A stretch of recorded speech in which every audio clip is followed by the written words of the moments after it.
Bonjour à tous. Chez Renault Trucks, la satisfaction client est une priorité depuis plusieurs années maintenant. En 2022, on a lancé une nouvelle initiative, le projet de la Renault Trucks Experience. Initiative largement déployée, notamment chez Renault Trucks International, grâce à la mise en place d'un réseau dont vous faites partie, qu'on appelle aussi la communauté CX, CX voulant dire Customer Experience ou Expérience Client. Grâce au soutien de certains de nos managers et décideurs, notamment le soutien d'Olivier de Saint-Meleu, qui est Senior Vice President de Renault Trucks International. Olivier a accepté aujourd'hui de partager quelques mots avec nous et je vous propose de l'écouter. Bonjour Olivier. Bonjour Nelly. Merci de m'accueillir. Donc on est là dans ton bureau à Lyon, dans les locaux du siège de Renault Trucks. Et effectivement, on voulait profiter de ce début d'année pour faire un bilan avec toi sur la Renault Trucks Experience. On a effectivement dépensé beaucoup d'énergie ces derniers mois avec les marchés à déployer cette nouvelle démarche. Et donc, je voulais qu'effectivement, on puisse entendre ton avis sur le sujet. Eh bien, écoute, merci beaucoup de l'opportunité. Tu sais que c'est un sujet qui me tient particulièrement à cœur. Donc, faire un petit bilan et puis de parler des étapes d'après, ça me va très bien. Écoute, donc, allez, lançons la discussion. Ouais, c'est vrai que je tiens à souligner que tu as été vraiment sponsor du projet dès le début du projet, que tu nous as apporté ton soutien tout au long des étapes et que pour nous, ça a vraiment fait la différence de sentir que tu étais là effectivement à soutenir le projet. Donc, merci en tout cas pour ton soutien. J'aurais voulu effectivement démarrer par avoir ton avis sur finalement l'année 2023. Quel serait le bilan qu'on pourrait faire de cette année qui s'est achevée? Écoute Nelly, clairement le bilan est très favorable, hein. On a des CX champions, on a des CX coordinateurs qui sont mobilisés de manière assez incroyable là tout au long de l'année. Ils ont accompagné les concessions dans le déploiement de la nouvelle enquête, pardon. Et puis bah, évidemment, j'en profite pour remercier les investisseurs, hein, parce qu'ils ont nommé des personnes dédiées à cette nouvelle activité. C'est pas forcément des choix faciles, mais on a tous vu, compris que pouvoir mieux écouter ce que pensent nos clients sur le terrain, et ben c'est essentiel à notre activité. Donc tout le monde a joué le jeu et j'en suis vraiment ravi. Ouais, là, effectivement, moi, je l'ai vu de mes yeux, là, tout récemment. J'étais en Algérie, je l'ai vu il y a quelques mois aussi en Arabie Saoudite.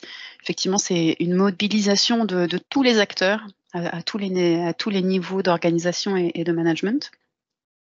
Et finalement, là, sur l'année 2024, quels seraient selon toi donc, les challenges à relever?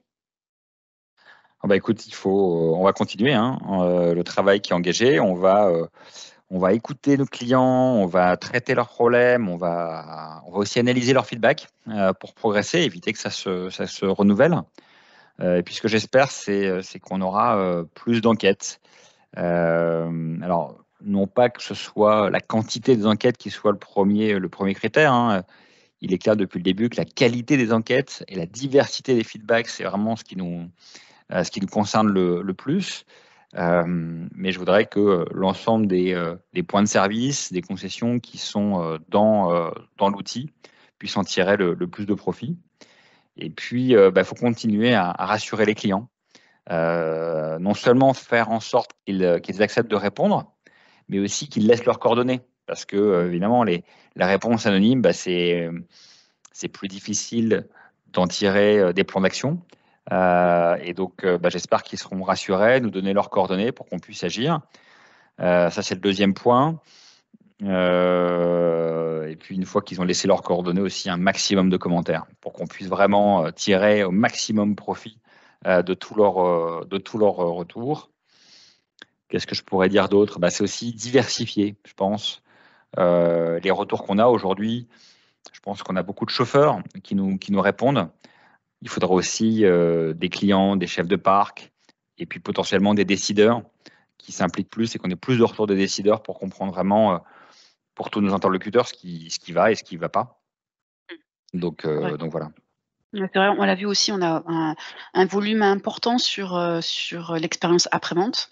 Je pense qu'on peut vraiment progresser sur les enquêtes vente et mise en main des véhicules. Donc j'espère que sur 2024, on pourra progresser aussi de ce côté-là. On Oui, et puis entend nous, notre rôle, c'est aussi d'aider les équipes locales, hein. C'est-à-dire une fois qu'on a ce retour, c'est nous notre engagement de continuer à aider les personnes sur le terrain pour traiter les alertes quand on peut aider, en tout cas pour les plus compliquées, les plus répétitives. Et puis c'est vraiment ce travail de cohésion ensemble, le terrain et le siège, qui permettra d'avoir vraiment une amélioration sensible de l'expérience client. En tout cas, c'est comme ça que je le vois et c'est ça que j'espère. Alors, on parle d'expérience client, on parle d'entreprise CX. Ça veut dire quoi, selon toi, être une entreprise CX? Alors, une entreprise CX, alors, très clairement, ça ne doit pas juste être un slogan, mais c'est vraiment être à l'écoute de nos clients, vraiment avoir aucun doute sur le fait qu'un feedback positif, il est aussi utile qu'un feedback négatif. Tous les feedbacks sont importants et tous ces feedbacks nous permettent de progresser. C'est de montrer que ces avis clients, ils comptent et que derrière, il y a des actions qui sont menées, à nouveau, soit au niveau local, dans la plupart des cas, soit au niveau central quand ça fait sens, sur des évolutions de plans produits, par exemple. Et chacun d'entre nous, quel que soit notre job, quel que soit notre métier, on doit participer à la résolution de ces réclamations. C'est vraiment l'expertise de tout le monde dans l'entreprise qui doit y participer. C'est l'engagement de tout le monde dans l'entreprise qui va permettre d'avoir le bon focus sur les clients. Et puis peut-être un dernier élément, c'est vraiment cette capacité à travailler de manière transversale, parce que c'est rarement une personne qui va résoudre un problème, c'est en général une équipe ou des équipes. Et c'est comme ça, en travaillant ensemble, qu'on arrivera à faire la différence.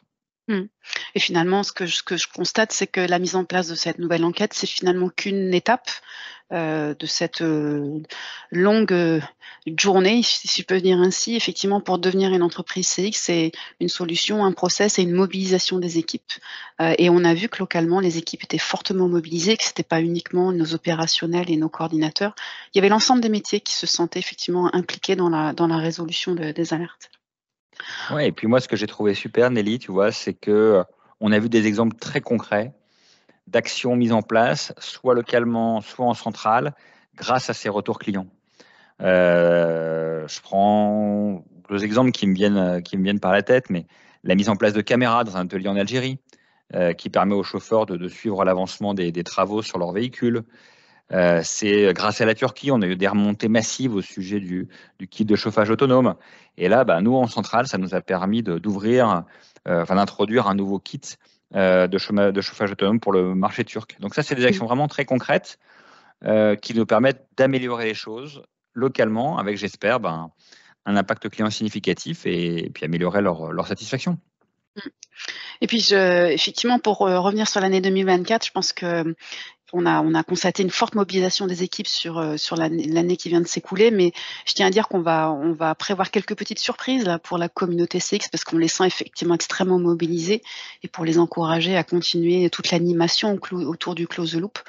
On leur prépare quelques petites surprises, donc j'en dirai pas plus à ce stade, mais qui se tiennent éveillés pour l'année 2024. Il y aura tout au long de l'année quelques belles surprises. Eh bien, écoute, ils l'ont mérité. Effectivement, on a vu un engagement absolument incroyable et je les en remercie. Je les en remercie énormément. Ils ont bien mérité ces quelques petites surprises à venir d'ailleurs. Et puis, si je peux leur donner un petit mot en direct, je compte évidemment sur le fait que cette mobilisation, cette énergie incroyable dont ils ont fait preuve en 2023, qu'elle continue en 2024 pour continuer à améliorer plein de petits problèmes clients et devenir vraiment une entreprise focalisée sur la satisfaction de nos clients. Très bien, écoute, je te remercie Olivier, merci pour ta transparence, merci pour ton aide encore. Et puis effectivement, on se donne rendez-vous à une autre occasion, j'espère, dans l'année pour partager tes idées et tes recommandations.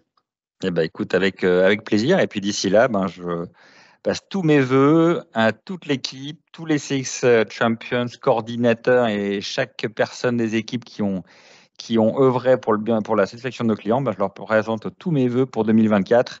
Une magnifique année à venir à nouveau pour nous et pour nos clients. Merci Olivier, à bientôt. À bientôt Nelly. J'espère que vous aurez apprécié cet échange. Nous vous donnons rendez-vous dans quelques mois pour partager de nouveau sur les réalisations et les réussites de la Renault Trucks Experience.